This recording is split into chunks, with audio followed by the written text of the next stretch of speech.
people love animals and animals love people. I mean, I don't think you can really separate one of the other. So whatever happens to the person is going to affect the dog. Whatever happens to the dog is going to affect the person. So I don't think we cannot separate the person from the animal anymore. My name is Mason Castillo. I am a man of many hats. Right now I'm working for the animal shelter, my local municipal shelter, where I am the behavior manager for the whole shelter and all the 3 campuses that we have. And I'm also a cancer survivor, and I live in the streets for a little bit when I was younger. I didn't have a good upbringing. I live with my mom. My dad passed away when I was 10. And I know that she struggled with some mental health issues. I don't know the extent of it, but my experience with her wasn't that good. Before I could even drive a car or I could have a license or anything, I had 2 options. I could either stay home and endure whatever I was enduring with her and possibly kill myself, or I could leave.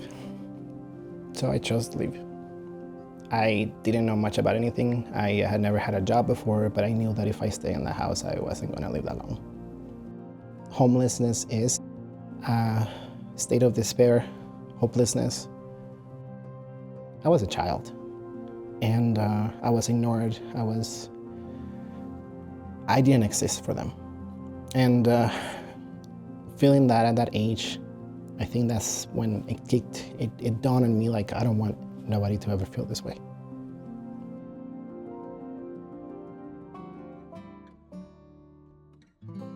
I live in El Paso, a small city by the border between New Mexico and Mexico. Beautiful city, a little bit dry, a little bit windy. I've been working for Paso Animal Services since 2016, but before that I was a volunteer. I came here in 2016. I didn't know anything about the city. I thought it was going to be what you see on TV, just a old town forgotten by everybody. But it's a really nice place to live, has amazing people, a really, really strong community that is always trying to help everybody. When I got here, the first thing I noticed is that I didn't know a bunch of people, and all of them just connected with me right away. I didn't have many friends. My wife grew up here, so she introduced me to a bunch of people that ended up being what you call lifetime friends.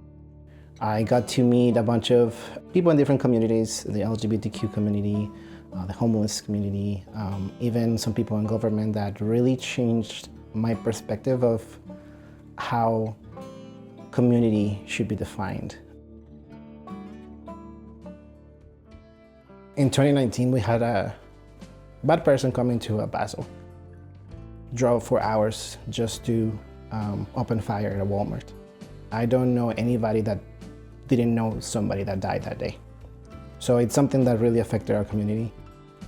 And we all came together, and you could see people selling stuff outside their houses to raise money for the victims. Businesses started to make merch to be able to raise money for the victims as well, for the first responders, for anybody that was touched by that incident. So I know who we are as a community, and you see people helping each other.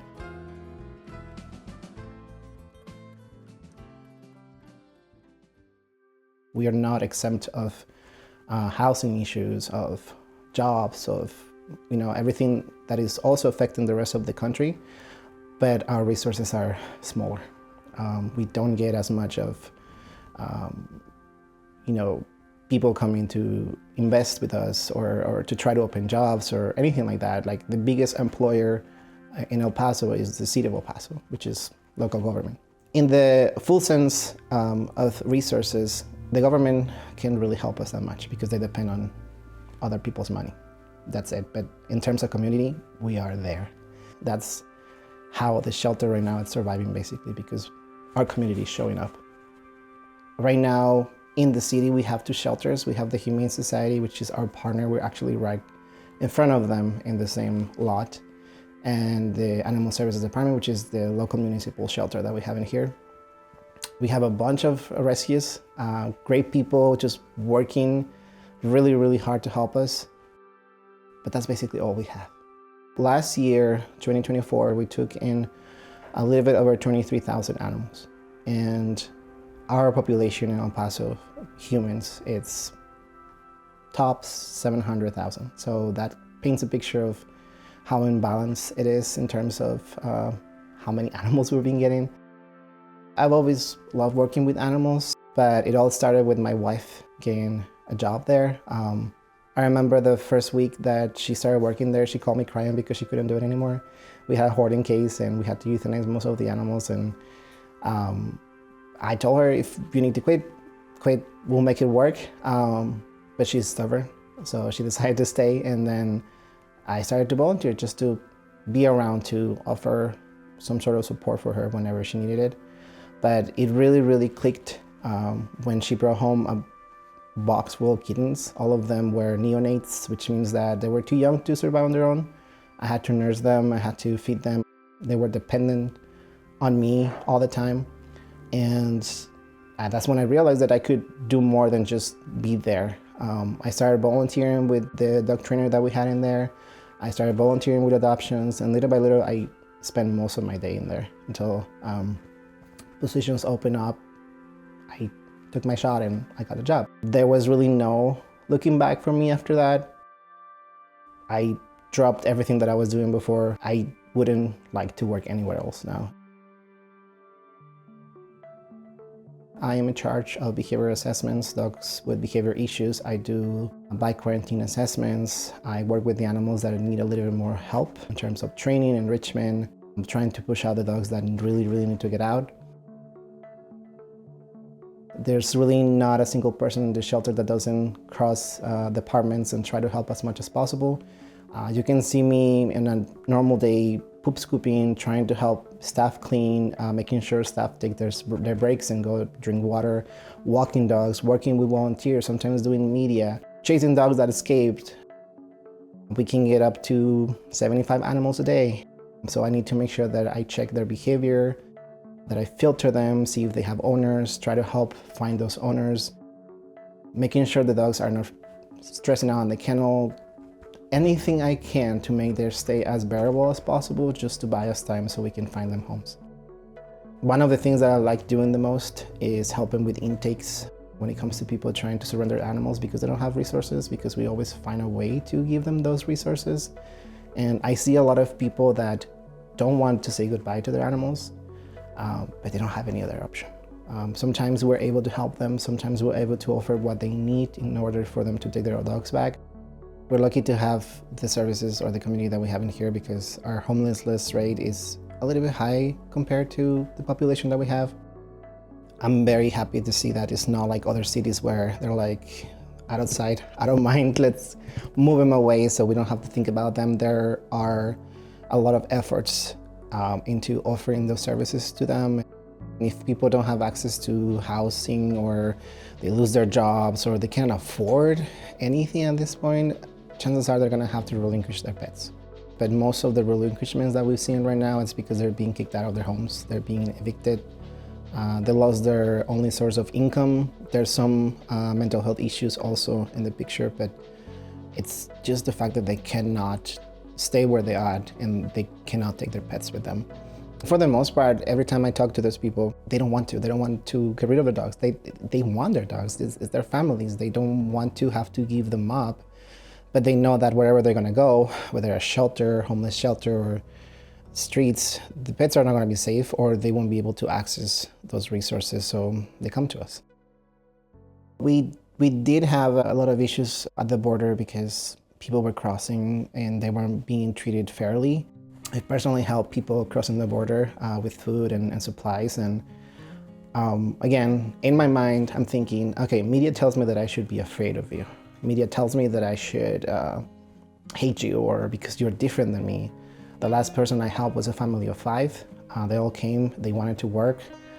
They said they would do anything to get some money. I just gave them some food, but it was a family. It wasn't gang members. The youngest person in the family was 3 months old. The oldest person was 25. So I think being exposed to that, it's what creates empathy, because otherwise if you listen to what the outlets are telling you, you're just gonna be always afraid of everything.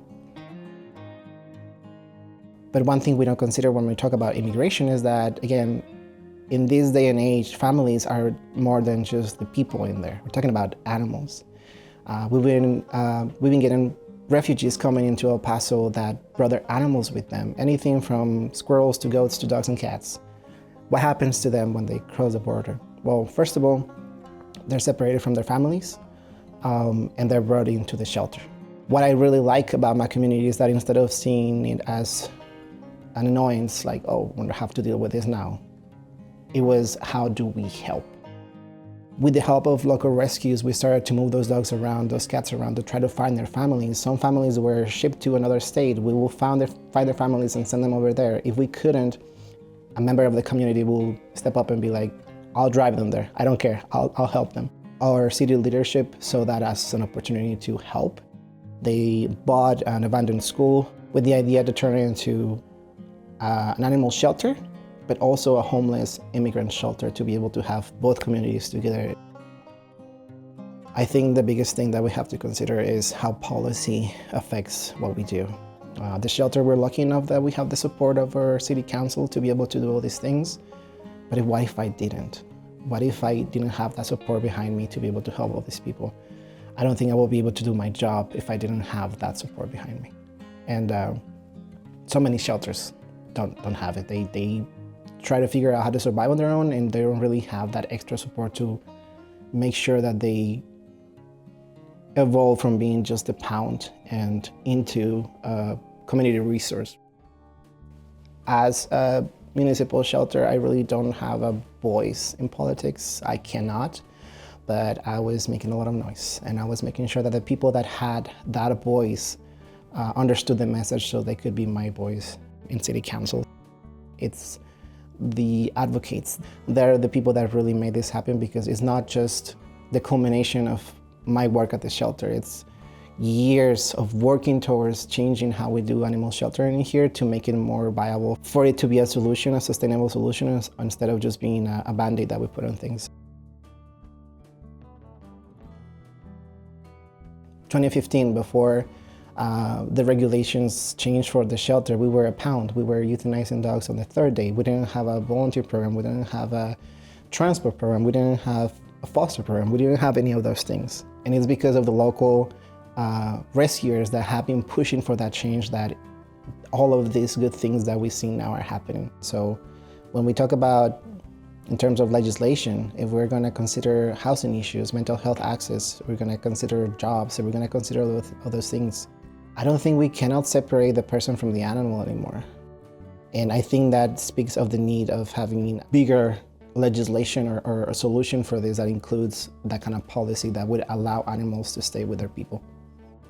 I don't know how not to care about this. I don't think I can go to bed at night knowing that somebody came to the shelter asking for help and I turned them away. You have to be part of your community, and I think that's something that we've forgotten, that we are all part of the community. You cannot isolate yourself from what your neighbor is going through. It's going to affect you somehow.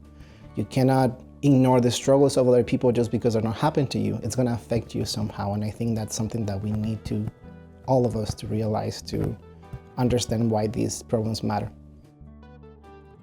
Find your community, whoever that might be. Find your community and mingle with them, because that's the only way we can fight against all of the things that we're seeing right now. Fear can only be conquered with empathy. So go outside, find your people, get to work. Before I had to take to the streets, I had a cat. Her name was Nala, and it came out of nowhere. I guess I got the lucky number in the cat distribution system that day. It was a little cat that didn't have fur, a little ball of anxiety, basically. I could tell from the beginning that she had a lot of medical issues, and I could hardly take care of myself. How was I possibly be able to take care of her? But I didn't want her to stay on the streets.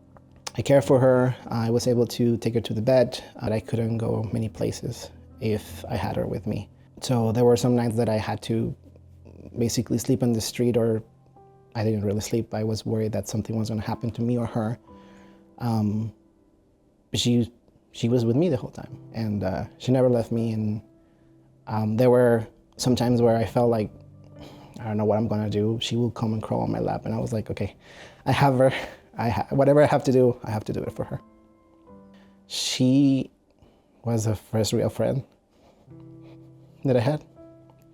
And I took her with me because I was a child. I didn't know exactly what I was doing.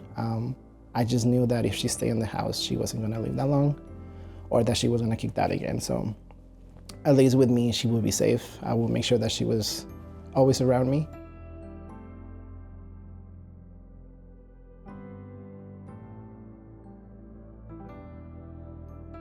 I know that it's worth it. I know that there's still more that we can do. I think if nobody has ever worked in a shelter or even volunteer in a shelter or work with animals or foster, they wouldn't understand that when there's a will, there's a way. I've had kittens that people have told me they're gonna die, and I've fostered them and they end up being these huge animals that have homes. And if a kitten that has everything against her or him, they cannot survive on their own, can make it through with a little bit of love, I mean, who am I to say that it's not possible?